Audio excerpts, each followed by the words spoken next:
Tuhan bersamamu. Inilah Injil suci Yesus Kristus menurut Matius bab 22 ayat 34 sampai dengan ayat 40. Hukum yang terutama. Ketika orang-orang Farisi mendengar bahwa Yesus telah membuat orang-orang Saduki itu bungkam, berkumpullah mereka, dan seorang dari mereka, seorang ahli Taurat, bertanya untuk mencobai dia. Guru, hukum manakah yang terutama dalam hukum Taurat? Jawab Yesus kepadanya, kasihilah Tuhan Allahmu dengan segenap hatimu, dan dengan segenap jiwamu, dan dengan segenap akal budimu. Itulah hukum yang terutama dan yang pertama. Dan hukum yang kedua, yang sama dengan itu, ialah kasihilah sesamamu manusia seperti dirimu sendiri. Pada kedua hukum inilah tergantung seluruh hukum Taurat dan kitab para nabi. Demikianlah Injil Tuhan.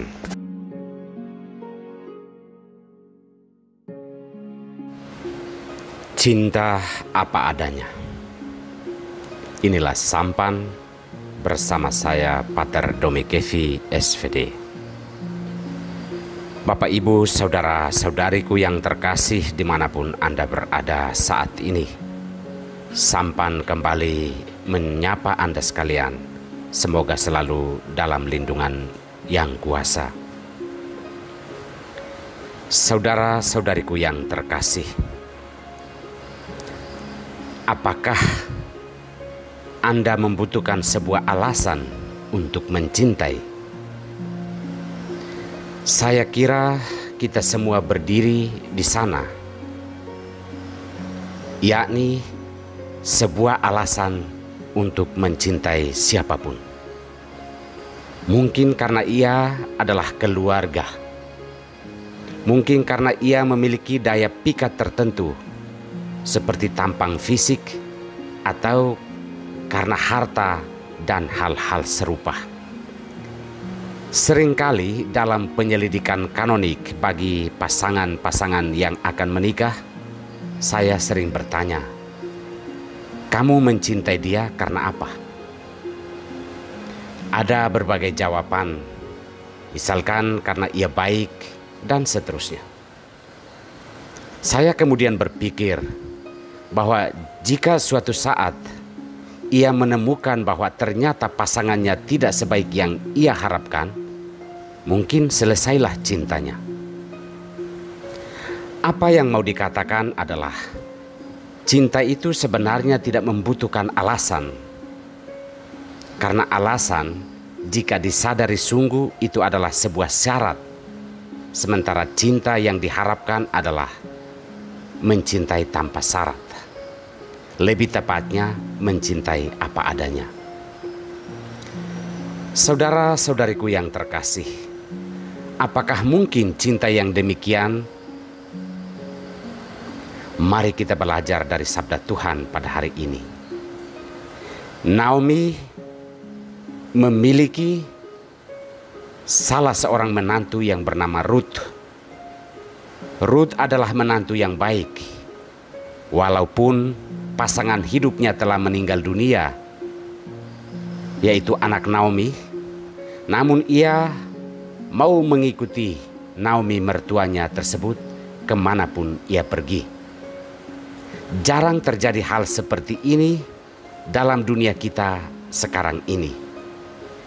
Cinta kita terbatas pada anaknya saja, pada apa yang ada padanya. Namun ketika semua itu telah tiada, maka cinta kita pun berakhir di situ. Namun Ruth menunjukkan cinta sejati, bahwa ia tidak hanya terikat secara emosional dengan anak Naomi, tetapi dengan seluruh anggota keluarganya. Bahwa ia mencintai anak Naomi bukan hanya terbatas pada waktu tertentu, tetapi sepanjang waktu ia mau mengabdikan cintanya kepada orang-orang yang dicintainya. Di sini kita bisa melihat bahwa cinta yang dimiliki Ruth itu tanpa syarat. Dalam Injil hari ini, Yesus menegaskan bahwa cinta kasih adalah hukum yang paling utama dalam hidup kita. Mencintai Tuhan dengan segenap jiwa dan raga, serta mencintai sesama seperti kita mencintai diri kita sendiri.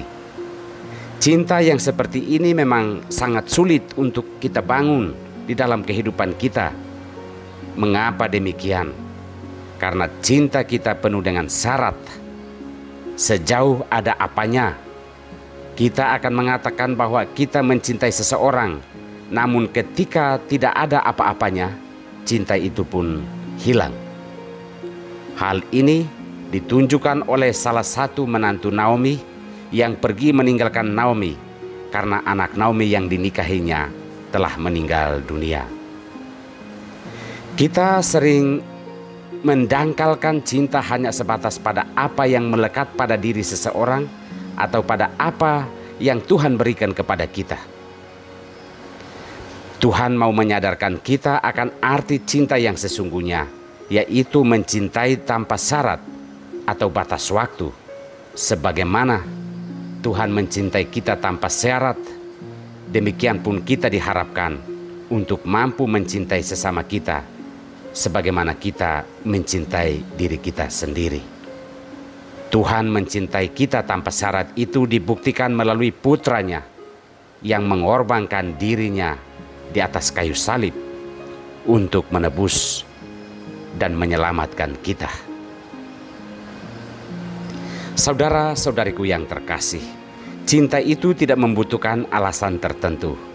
Maka marilah kita belajar untuk lebih tulus dalam mencintai Tuhan, dan itu kita nyatakan di dalam mencintai sesama kita apa adanya. Hal ini tentunya sulit, namun jika kita memohon kepada Tuhan untuk memiliki cinta sebesar itu, mungkin Tuhan akan mengabulkan doa-doa kita. Semoga kita mampu mencintai Tuhan dengan seluruh kekuatan kita dan mencintai sesama seperti kita mencintai diri kita sendiri. Tuhan memberkati kita semua.